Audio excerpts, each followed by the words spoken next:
Recently, when I had the good fortune to once again see His Holiness the Dalai Lama in Zurich, Switzerland, and hear his nectar-like voice, I felt a mixture of joy and sadness. It was different than when I usually see him in videos or the like. Seeing his face in person, he seemed to have aged significantly, and even hearing him speak, his voice has grown weak. It was so different from how he used to be that I could hardly bear it. His Holiness has used all the strength of his body, speech, and mind for our sake. And when I saw him so physically frail, it was as if the feelings of sorrow and gratitude that filled me were competing with each other.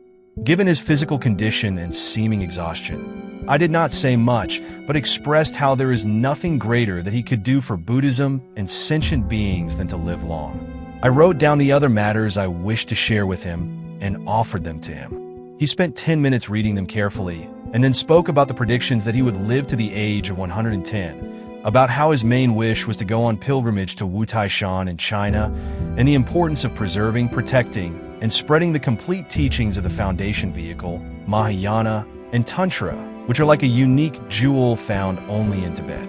In brief, to see his face and hear his voice gave me a feeling of how rare and precious he is, unlike any I have felt before. Moreover, we must accomplish all his wishes for what he would like to accomplish in this lifetime soon. There is no time for delay or distraction. The difficulties His Holiness has undergone for our sake are beyond comprehension. Considering his current age and physical condition, there is nothing more important for him to do than to rest and take care of his health.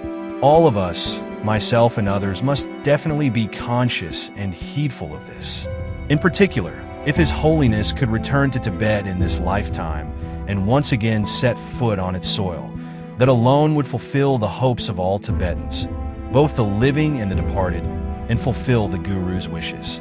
Thus, it is crucial for all of us Tibetan brothers and sisters to cooperate harmoniously in serving His Holiness to fulfill his wishes and, at the very least, to make aspirations and dedications day and night.